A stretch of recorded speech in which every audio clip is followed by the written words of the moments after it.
눈치가 빠르고 미래의 흐름을 읽는 데 탁월한 전 세계 많은 CEO들이 의외의 말을 던졌습니다. 바로 한국에 대한 이야기인데, 이들은 한국의 적은 돈으로 그야말로 큰 성공을 거둔 이들인데, 일각에서는 거의 비트코인 초반에 코인을 산 이들과 같이 한국을 비유하고도 있습니다.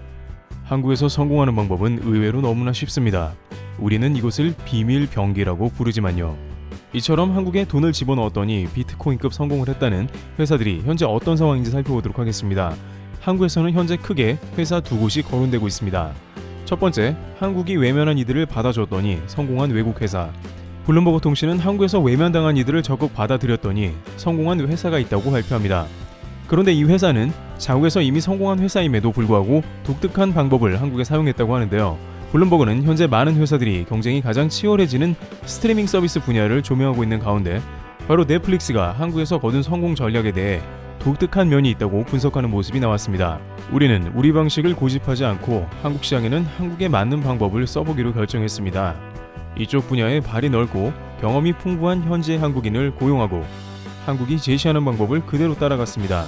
사실 넷플릭스가 한 것은 그냥 한국에서 제안한 한국 방법을 그대로 허용한 것밖에는 없는 것입니다. 다만 그들은 한국에서 외면을 당했다고 하는데 사실 정말 보물 같은 존재나 다름없었습니다. 바로 넷플릭스가 전 세계를 아우르는 컨텐츠를 개발하고 발굴해내는 전략으로 이른바 한국식 전술입니다. 넷플릭스는 2016년 국내에서 처음 서비스를 시작했고 당시엔 이제야 서비스를 시작한 스트리밍 업체가 컨텐츠 제작하기가 쉽지 않은 환경이었다고 합니다. 또한 한국의 기성 컨텐츠 산업 관계자들이 한국에서는 신생 서비스나 마찬가지였던 넷플릭스에 컨텐츠를 내주지 않았기 때문입니다. 이 시기에 넷플릭스가 야심차게 자체 제작한 로맨스 코미디물도 별로 호응을 얻지 못했습니다. 그런데 여기서 넷플릭스는 그렇다면 어쩔 수 없다라며 전략을 바꿨습니다. 바로 한국 방송사들이 꺼려하던 분야의 아이디어들을 발굴하기 시작한 것입니다. 이것이 뜻밖의 대성공의 길이 되었는데요. 바로 방송국들에서 이런저런 이유로 인해서 제작을 포기한 작품들이 그 대상이었다고 합니다. 물론 그것은 쉬운 결정은 아니라고 전해집니다. 방송사들이 포기했다는 것은 이미 한국에서 인기가 없을 가능성이 매우 컸다고 생각했기 때문입니다. 괜찮은 소재라면 어떻게 해서든 기존 한국 방송국이 가져가 방송을 만들려고 했을 것이 확실하지만 넷플릭스의 경우에는 사실상 방법이 없었기에 기존에 탈락된 일종의 폐잔병들을 불러 모은 것입니다. 하지만 넷플릭스가 이런 전략 뒤에는 나름의 기대감이 있었다고 전해지고 있습니다. 왜냐하면 공영방송에선 사회적 금기와 각종 제약이 걸린 작품들을 거절하기 일쑤였기 때문인데 공영방송이 아닌 사설 유료 서비스인 넷플릭스에게 가능한 접근이기도 했습니다. 이 전략으로 탄생한 첫 대박 작품이 조선시대 좀비물로 전세계에서 대박난 킹덤이었습니다. 이는 김은희 작가가 5년간 방송국에 제안했으나 거부당한 작품이기도 했습니다. 또한 황동혁 감독이 오징어 게임 극본을 들고 거의 10년 동안이나 투자자들을 찾아 헤매다가 결국 넷플릭스와 손을 잡았다는 얘기도 유명하죠. 오징어 게임은 단 4주 만에 전세계를 휩쓸었습니다. 넷플릭스는 또한 한국의 컨텐츠 제작 업계를 잘 아는 인사도 적극적으로 영입했습니다. CJ E&M 자회사인 드라마 제작사 스튜디오 드래곤과 독점 스트리밍 계약을 체결했으며 이를 계기로 사랑의 불시착, 사이코지만 괜찮아 등 국내 인기 드라마가 세계 각지에서 마니아층을 형성했습니다. 한때 방송가의 외면을 받던 넷플릭스의 지위는 이제 완전히 역전되었다고 전해지는데요. 한 연예계 관계자는 블룸버그 통신에 넷플릭스와 일하고 싶다는 프로듀서들이 사무실 바깥까지 줄을 섰다 라며 분위기를 전했고 넷플릭스는 이제 한국에 미국을 제외한 가장 큰 돈을 재투자하기 시작했습니다. 한국 구독자가 500만 명인데 넷플릭스는 지금까지 한국 컨텐츠에 10억 달러, 약 1조 2천억 원을 투자했습니다. 하지만 넷플릭스는 그야말로 성공한 것이 오징어 게임만 해도 250억만 투자해 1조 원을 벌어들였기 때문에 수익만 40배로 그야말로 비트코인급 대박을 친 역사적인 수익으로 기록되었기 때문입니다. 앞으로 넷플릭스는 아시아에서 아마존 프라임 비디오, 애플 TV 플러스 등 경쟁자 상대를 앞두고 있는데 주 전략 베이스를 한국으로 가져간다는 방침입니다. 한국식 전술로 전 세계를 아우른다는 것입니다. 블룸버그 통신은 걸림돌이 적지 않지만 넷플릭스는 한국식 각본을 따르면 된다며 자신감을 보이고 있다며 시장의 저항이 크다 해도 실험을 계속한다면 결국 전 세계의 보상이 따른다는 점을 다름 아닌 넷플릭스가 한국에서 배웠다고 강조했습니다. 한국 자체가 해답이 된 셈이기도 한 것입니다. 다시 한번 미국의 초대형 기업은 비즈니스의 정답이 다름 아닌 한국이라고 강조한 것입니다. 한편 또 다른 외국 대형 기업은 한국 때문에 현 시국에 뜻밖의 반전을 기록했다고 보도됩니다. 두 번째, 한국 자체가 비즈니스인 기업. 코로나 시대에 많은 이들이 매출이 급감할 것이라 생각했지만 오히려 매출이 늘어났습니다. 그리고 한국은 아시아 지역에서 매출을 선도하고 주변 일본이나 대만까지 영향을 끼쳤습니다.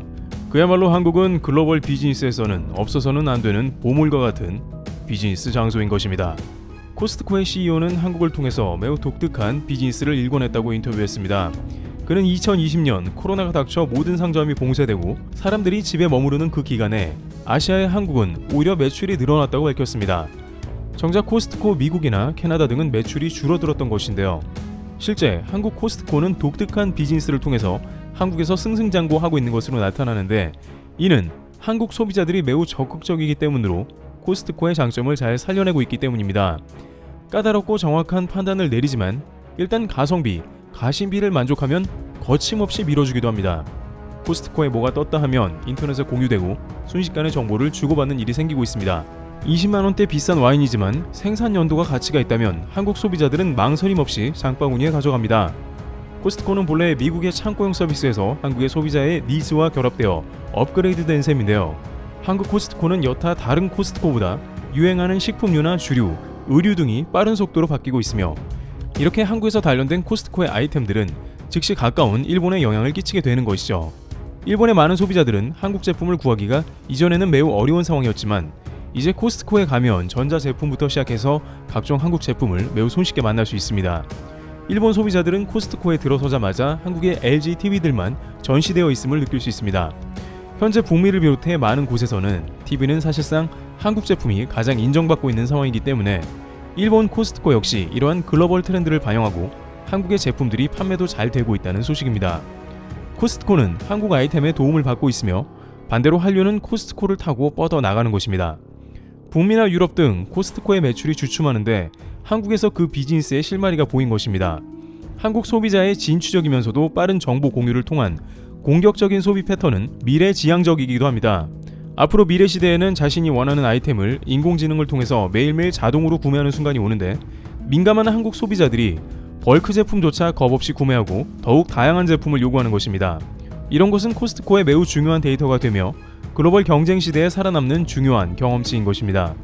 일각에서는 코스트코 역시 한국식 운영과 한국의 아이템으로 아시아의 매출도 끌어올리는 것 같다며 한국과 연결된 미국 회사들이 연이어 대박을 내는 진기한 장면이 벌어지고 있다고 지적합니다. 하지만 이는 우연이 아니며 이미 헐리우드 영화사들을 비롯해 다양한 기업들이 한국을 핵심 테스트 장소로 봅니다. 한국에서 성공하면 글로벌에서 성공하고 한국인들이 좋아하면 전 세계에 내도 먹힌다는 것이 그것입니다. 이와 같이 한국인의 창의성과 능력을 활용한 전 세계 많은 기업들이 크게 성공하고 있습니다. 한국인들이 문화를 주도하고 글로벌 시대의 가장 앞선 국가로 나아가는 상황인 것입니다. 트래블TV였습니다. 감사합니다.